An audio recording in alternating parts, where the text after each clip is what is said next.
जय हिंद मित्रांनो, आज आपण 2026 मध्ये जी पोलीस भरती सुरू आहे किंवा झालेली आहे त्यातील कोल्हापूर जिल्ह्याचा मराठी विषयाच्या प्रश्नाचे विश्लेषण आज आपण पाहूया।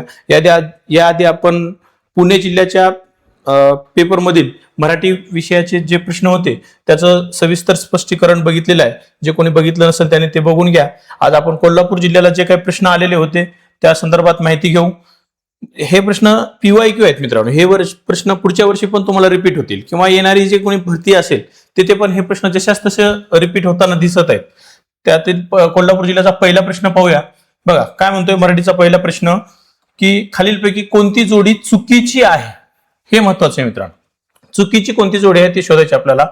बघा ग्रेस हे टोपण नाव माणिक सीताराम घोडघाटे यांचं आहे का? बरोबर, अगदी बरोबर आहे, त्यांचंच आहे। कवी बी नारायण मुरलीधर गुप्ते यांचा आहे का? अगदी बरोबर। आता बघा काय झालं, हा कोल्हापूर जिल्ह्यालाच प्रश्न का आला हे महत्वाचं आहे। हा प्रश्न काही जणांना अवघड गेला असावा, पण कसं आहे मित्रांनो, हे जे पट्टे बापूराव नावाचे व्यक्ती आहेत हे नारायण केशव बेहेरे यांचं नाव आहे का? नाही, अजिबात नाही। ह्याचं चुकीचं काय असेल तर उत्तर हेच आहे। उत्तर काय? पट्टे बापूराव हेच आहे। पण पट्टे बापूराव नेमकं कोण होते? पट्टे बापूराव बघा श्रीधर कृष्ण कुलकर्णी नावाचे एक व्यक्ती होते, बरोबर।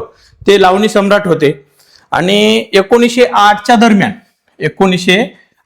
दरम्यान छत्रपती शाहू महाराजांनी त्यांना त्यांच्या लावणीबद्दल समजलं होतं। त्यांना बोलावणं धाडलं आणि त्यांना लावणी सादर करण्यास सांगितली होती। तेव्हा सुद्धा त्यांनी जवळपास कोणती लावणी, मिठा राणी नावाची लावणी, मिठा राणी ही वन राणी ही वग सादर केली होती आणि त्यामुळे शाहू महाराजांनी त्यांना एक सोन्याची सोलकट दिली, असा एक सुद्धा इतिहास आहे। म्हणून हा प्रश्न तिथे विचारला गेला। त्यांच्या हजारो लावण्या प्रसिद्ध आहेत असं मला कळालं की मी त्यांच्याबद्दल माहिती घेत होतो। त्यातले दोन महत्वाचे मुंबई मेरी बडी बांका आणि सासूरवाशीनबाई परत या गावी, अशा हजारो लावण्या त्यांच्या प्रसिद्ध आहेत असं आपल्याला विकिपीडिया म्हणा किंवा त्यांच्याबद्दल अधिक माहिती घेतलं तेव्हा समजतंय। म्हणून हा कोल्हापूर जिल्ह्याला प्रश्न आलाय। अवघड आहे का? तर कोल्हापूर जिल्ह्यासाठी अवघड नाही मित्रांनो प्रश्न हा, कारण तर कोल्हापूर जिल्ह्याचा शाहू महाराज वाचत असताना सुद्धा त्यांचं नाव येतंय, त्यामुळे कोल्हापूर जिल्ह्यासाठी हा प्रश्न अवघड नाही। इतर जिल्ह्यासाठी आला तर अवघड आहे। आणि आपण चुकीची जोडी हे तर आपल्याला माहिती आहे, नॉर्मल आहे, त्यामुळे याच्यावरून सुद्धा प्रश्न हा काढू शकलो असतो। पण थोडक्यात उत्तर याचं काय तर 3 नंबरचं उत्तर याचं येईल। त्याच्यानंतर पुढचा प्रश्न बघा, कोणत्या शब्दाचे रूप बरोबर लिहिले नाही? कोणत्या शब्दाचे बरोबर लिहिले नाही? बघा काय होतं, जा शब्द हा मूळ शब्द धातू आहे, जा त्याला जर ऊन प्रत्यय लावलं तर डायरेक्ट जाऊनला ऊन प्रत्यय एकदम व्यवस्थित लागतं, बरोबर। दे धातू आहे, देला ऊन डायरेक्ट लागतं, हे पण बरोबर आहे। घे धातू आहे, घेण्याची क्रिया, त्याला पण ऊन व्यवस्थित प्रत्यय लागतं। पण ठे नावाचा कुठला धातू नाही मित्रांनो, ठेव धातू आहे, ठेव त्याला जर ऊन प्रत्यय लावायचा असेल तर आपल्याला असं होईल, ठेवून असं होईल। त्यामुळे चुकीचं काय यातलं? ठेवून आहे, म्हणून याचं उत्तर काय येईल? 2 नंबरचं येईल मित्रांनो। आन्सर त्याचं येईल ठेवून। समजते सर्वांना? चला पुढचा प्रश्न घेऊया। ज्याला कोणाची उपमा देता येत नाही, ज्याला कुणाची उपमा देता येत नाही या शब्दसमूहाबद्दल एक शब्द सांगा। काय आहे? डायरेक्टली उत्तर आहे एक शब्द। आपल्याला हे शब्द मराठी शब्दसंग्रहाचा अभ्यास करत असताना, मराठी व्याकरणाचा अभ्यास करत असताना व्याकरण आणि शब्दसंग्रह हा भाग करावा लागतो। त्यामध्ये शब्दसमूहाबद्दल एक शब्द असा एक चॅप्टर आहे, त्यामध्ये हा एक प्रश्न सतत परीक्षेला येतोय। त्यामुळे हे याचं उत्तर डायरेक्टली सांगतोय की अनुपम हे उत्तर येईल। अलम दुनियेत फिरणे, वाक्प्रचाराचा अर्थ शब्दसंग्रहामधलाच भाग आहे। सारे जग फिरणे याचं उत्तर आहे। त्यानंतर पुढचं बघा, चुलीपुढे शिपाई आणि घराबाहेर काय? भागुबाई। चुलीपुढे शिपाई आणि घराबाहेर भागुबाई, त्याबद्दल काय अधिक सांगण्यासारखं नाहीच आहे, डायरेक्टली उत्तर आहे। आता पुढचा एक प्रश्न, शब्द अर्थाबद्दल किती प्रश्न आहेत बघा। पुढचा प्रश्न, स्वयंभू या शब्दाचा विरुद्धार्थी शब्द सांगा। विरुद्धार्थी स्वयंभू म्हणजे काय? स्वतः निर्माण केलेलं, स्वतः जे काही निर्माण आपण करतो त्याला स्वयंभू असं म्हणतात, आणि दुसऱ्यांनी निर्माण केलेले असतं त्याला प्रतिष्ठापित असं म्हणतात, म्हणून त्याचं उत्तर येईल 4। पुढचं समानार्थी शब्दाचा प्रश्न आहे, वानगी हा प्रश्न अवघड गेला असावा कोणाला, कारण तर वानगी हे उदाहरण, त्याचं समानार्थी शब्द उदाहरण आहे, पण वाचण्यात अनेकाच्या सहसा येत नाही, म्हणून हा प्रश्न चुकण्याची पण शक्यता आहे. पण प्रश्न आधी पण येऊन गेलेला आहे, हा PYQ आहे जो. पुढचं, एखाद्या शब्दासाठी असलेल्या पर्याय दाखवण्यासाठी दोघांच्या मध्ये वापरल्या जाणाऱ्या चिन्हास काय म्हणतात? पर्याय दाखवण्यासाठी, बरोबर, ते किंवा हे, बरोबर. आपण असं दाखवत असताना विकल्प चिन्ह म्हणून दाखवतो बघा, विकल्प चिन्ह म्हणजे ते किंवा हे विकल्प. संयोग चिन्ह कधी दाखवतात? दोन शब्द जोडत असताना किंवा ओळीच्या शेवटी शब्द अपुरा राहिल्यास आपण लिहिता सांगतो ना, असं काय राहिलं तर शेवटी आपण लिहितो. इथं काहीतरी मी सांगतोय आणि शेवटी शब्द अपुरा राहिला तर आपण रेस मारतो आणि खाली लिहितो. त्यासाठी काय वापरतात? संयोग चिन्ह वापरतात. अवतरण चिन्ह किती? अवतरण चिन्हाचे दोन भाग पडतात. एकेरी अवतरण चिन्ह, एखाद्या शब्दावर जोर द्यायचा असल्यास एकेरी अवतरण चिन्ह, आणि बोलणाऱ्याच्या तोंडचे शब्द असतील तर दुहेरी अवतरण चिन्हाचा आपण वापर करतोय, बरोबर. मग लोप चिन्ह काय? हे जे आपण जे बोलता बोलता एखादी शब्द बोलतोय आणि सोडून देतोय, बरोबर. एखादी शब्द बोलतोय आणि सोडून देतोय, अशा पद्धतीचं हे लोप चिन्ह असतं. पुढचं, पेशवा हा शब्द कोणत्या परकीय भाषेतून मराठीमध्ये प्रचलित झालेला आहे? आता आपण शब्दसिद्धी हा नावाचा टॉपिक शिकतोय, बरोबर. त्यामध्ये मी आता वर्गात शिकवत असताना पोर्तुगीज शब्द मुलांकडून पाठ करून घेतोय. अरबी आणि फारसीमध्ये जास्त गोंधळ आहे, कोणते शब्द अरबी कोणते फारसी ह्याबद्दल जास्त पुस्तकामध्ये गोंधळ आहे इकडे तिकडे. म्हणून काही शब्द अरबी आणि फारसी याचे उत्तर लिहित असताना इंग्रजी तर अजिबात नाही, पोर्तुगीज तर नाही. वर्गातच आपण सगळं ते करून घेतोय. आणि याचं उत्तर आहे पेशवा हा शब्द फारसी आहे. आणि शब्दसिद्धीचे काही शब्द असे आहेत आता की शब्दसिद्धीचे दोन प्रकार पडतात. स्वदेशी म्हणजे भारतातले, कानडी, गुजराती, तमिळ असे, आणि परकीय पण.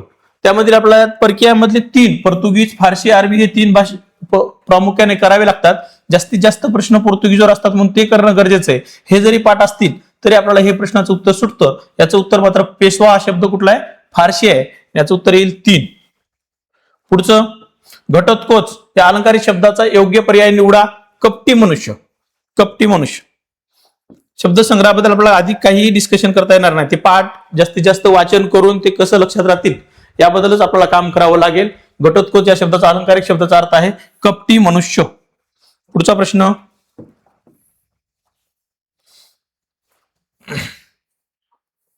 बघा काय पुढचा प्रश्न कशावर आहे? अलंकारावर आहे. अलंकारावर प्रश्न आहे. पुढचा प्रश्न, सदा सर्वदा योग तुझा घडावा. सोपा प्रश्न आहे. तुझे कारणी देह माझा पडावा. घडावा, पडावा, यमक. साधं सोपं आहे. उपमा कशाला म्हणतो आपण? उपमा काय असते? सारखा वगैरे. मुंबईची घरे मात्र कबुतराच्या कुऱ्हाड्यासारखी. दोन्ही गोष्टीत साम्यता दाखवत असेल तर उपमा अलंकार. आणि उत्प्रेक्षा काय? गमे परी वाटे भाषे की, असं काही शब्द जर आले, आबाळागत माया तुझी आमावर राहू दे, असं काय असेल तर उत्प्रेक्षा अलंकार. आणि श्लेष काय? एकाच शब्दातून जर दोन अर्थ निघत असतील तर त्याला आपण श्लेष म्हणतोय, बरोबर. जसं आपण सगळ्यांना परिचित असणारं वाक्य असं की सांगलीला येशील का. सांगली हे गाव पण आहे आणि लीला त्याच्यामध्ये आपण दोन अर्थांना शब्द बोलतोय म्हणून त्या पद्धतीने असतं श्लेष. पण याचं उत्तर काय येणार? यमक हे येणार. चला पुढे बघू. वाचन. आता पुढचा प्रश्न काय? वाचन हा सर्वात उत्तम मित्र आहे. या वाक्याचा नकारार्थी शब्द सांगा. काय सांगायचे आपल्याला? नकारार्थी शब्द सांगायचे मित्रांनो. नकारार्थी पर्याय निवडा. म्हणजे नकारार्थी पर्याय जरी निवडत असेल तरी ह्या शब्दाचा अर्थ बदलता कामा नाही मित्रांनो. अर्थ सेम पाहिजे. पहिला पर्याय बघा, वाचन हा माणसाचा एकमेव मित्र आहे. नकारार्थी झालं काय? हे पॉझिटिव्ह वाक्य आहे त्यामुळे हे उत्तर नाही. पॉझिटिव्ह म्हणजे सकारात्मक आहे. वाचन हा सर्वात मोठा शत्रू आहे. शत्रू आहे का? मित्र आहे म्हणून सांगितले. अर्थ बदलता कामा नये. त्यामुळे हे सुद्धा उत्तर याचं येणार नाही. पुढचं, वाचनासारखा दुसरा उत्तम मित्र नाही याचा अर्थच आहे म्हणजेच हेच उत्तर आहे याचं. समजतंय? म्हणजे 3 नंबरचं उत्तर याचं येणार. पुढचं,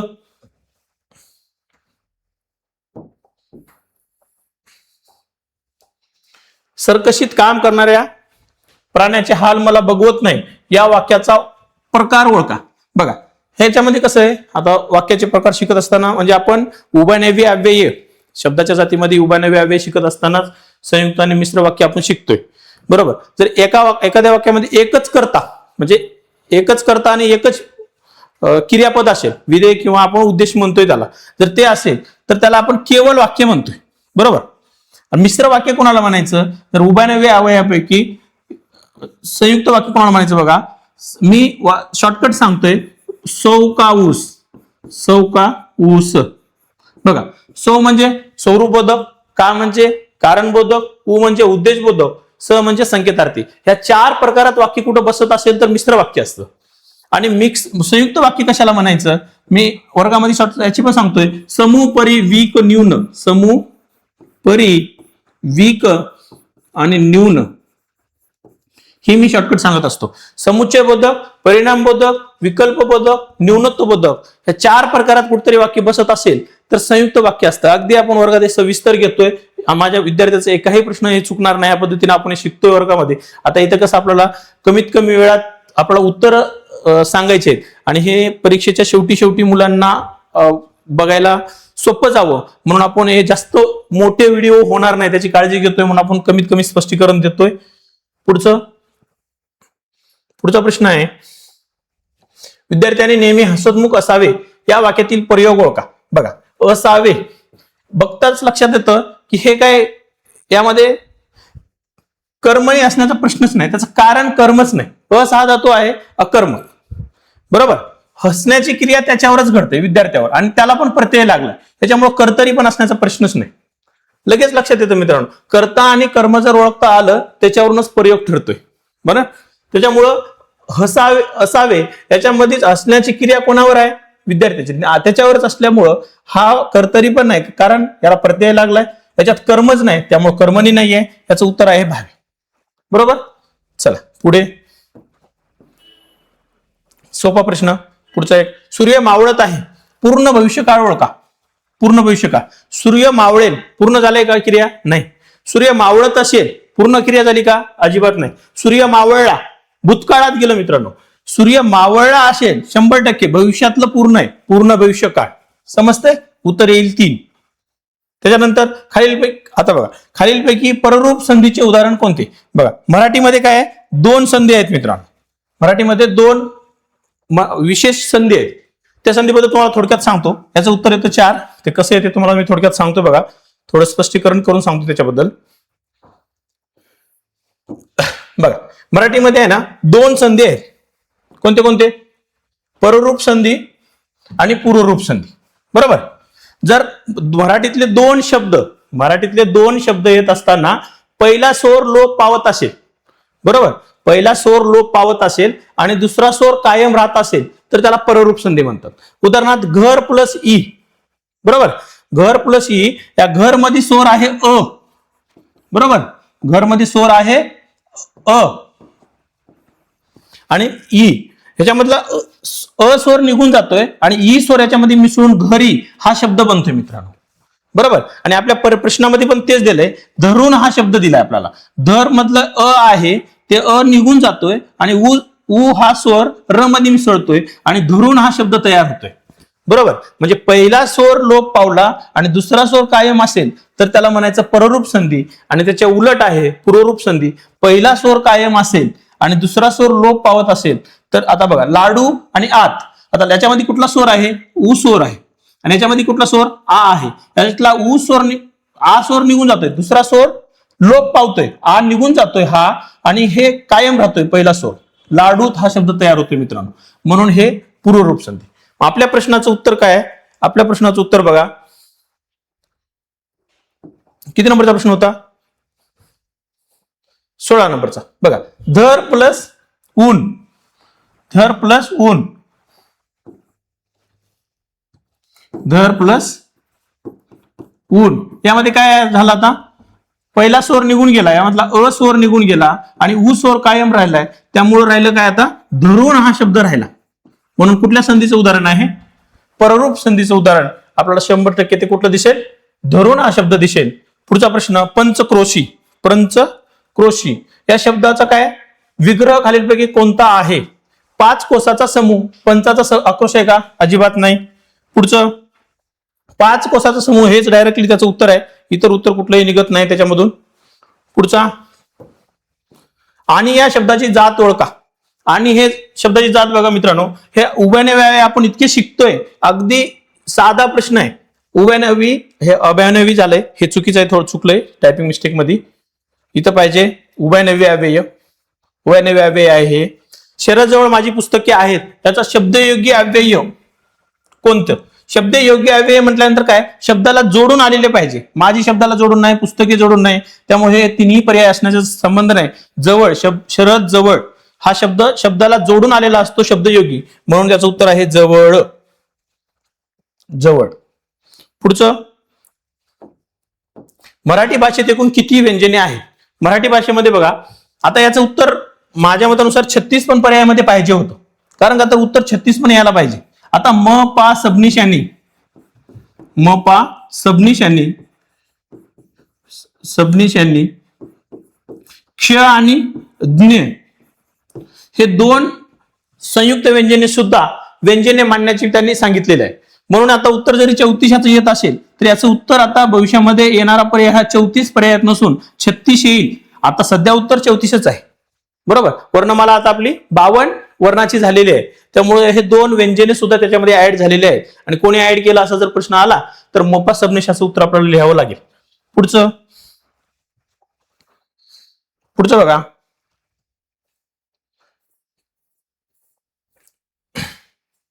भाववाचक नाम ओळखा. भाववाचक नाम, शरद भाववाचक नाम आहे का? विशेष नाम आहे. पुस्तक सामान्य नाम, झाड सामान्य नाम, उंची हे भाववाचक नाम आहे. उत्तर आपलं 1 नंबर असेल. आता बघा, हा प्रश्न थोडा कन्सेप्च्युअल आहे. काटे. काटे कसं आहे मित्रांनो, अनेक वचने जर शब्द दिला, अनेक वचने, आता जर हे बघितलं आपण, काही मुलांनी काटे, ते काटे म्हणून नपुंसकलिंगी लिहितील. पण आपल्याला अनेक वचने शब्द दिला तर त्याचं पहिल्यांदा काटे या शब्दाचं आपल्याला एक वचन करून घ्यावं लागेल. काटे या शब्दाचं एक वचन आहे काटा, आणि आता लिंग ओळखावं लागेल. तो काटा, तो काटा, म्हणून काय असेल, हे पुल्लिंगी आहे. याचं उत्तर पुल्लिंगी. अनेक जणांचं उत्तर चुकलं असेल, पण याचं उत्तर येईल पुल्लिंगी, बरोबर. पुढचा प्रश्न घ्या. बघा, खालीलपैकी अनेक वचनी शब्द कोणता? खालीलपैकी अनेक वचनी शब्द कोणता? रोपटी हे अनेक वचनी आहे का? रोपटेचं अनेक वचनी काय? रोपटी आहे, म्हणून हे एक वचन आहे. विहीरचं अनेक वचनी काय? विहिरी आहे. झाडचं अनेक वचनी झाडे आहे. हे वेली, वेल, वेली, व्याचं एक वचन आहे वेल, आणि अनेक वचनी रूप आहे वेली. म्हणजे अनेक वचनी शब्द विचारले आपल्याला, उत्तर येईल 3. समजतंय? सोपं आहे, काय अवघड नाहीये. पुढचं, महाराणीचा या शब्दाचा विभक्ती ओळखा. काही जास्त अवघड नाही. षष्टीची विभक्ती आहे, त्याचं उत्तर षष्टी येईल. पंचमीचं ऊन आहे. चतुर्थी झालंय तर चतुर्थी नकोय, चतुर्थी पाहिजे. आमचे टायपिंग वाले भारी आहेत, ज च करतात. पुढचं बघा, काय? सप्तमी, तय्या याचे प्रत्यय आहेत. इथं काय लागलंय? चाची, चेच्या काही प्रत्यय लागत असेल तर ते षष्टीचे असतात. आणि याचा शेवटचा प्रश्न आहे 25वा. खालीलपैकी संयुक्त क्रियापद असणारे वाक्य कोणते? संयुक्त क्रियापद म्हणजे काय मित्रांनो, एखादं धातू साधित आहे, त्या धातू साधितांना क्रिया जर पूर्ण होत नसेल तर त्याला एखाद्या सहाय्य घ्यावं लागतं एखाद्या क्रियापदाचं. ती जात यातून काही कळत नाही, म्हणून आहे याचं, ह्या क्रियापदाचं, या दोन्ही संयुक्त क्रियापदाने या वाक्याचा अर्थ पूर्ण होतोय. म्हणून हे वाक्य पहिलं, याचं संयुक्त क्रियापद असणारे वाक्य पहिले आहे. याच्याबद्दल संकल्पना वगैरे आहेत, त्यामुळे अधिक याचं स्पष्टीकरण करणार नाही मी आता इथे. याचं उत्तर येणार पहिलं, ती जात आहे, हे उत्तर याचं येईल. अशा पद्धतीने आपण आज कोल्हापूर जिल्ह्याला मराठी विषयाचे आलेले प्रश्नाचं विश्लेषण बघितले. इथून पुढे ही सिरीज अशीच कायम राहील. जवळपास सगळ्याच जिल्ह्याचं आपण मराठी विषयाचे सुरुवातीला घेतोय, त्यानंतर इतर विषयाचं पण आपण घेऊया आणि एक एक जिल्हा आपण पूर्ण करू. याचा फायदा येणाऱ्या परीक्षेमध्ये विद्यार्थ्याला कसा होईल याकडे आम्ही विशेष लक्ष देऊ. आणि आज आपण इथे थांबू. भेटूया पुढच्या जिल्ह्याच्या व्हिडिओ सोबत. तोपर्यंत धन्यवाद.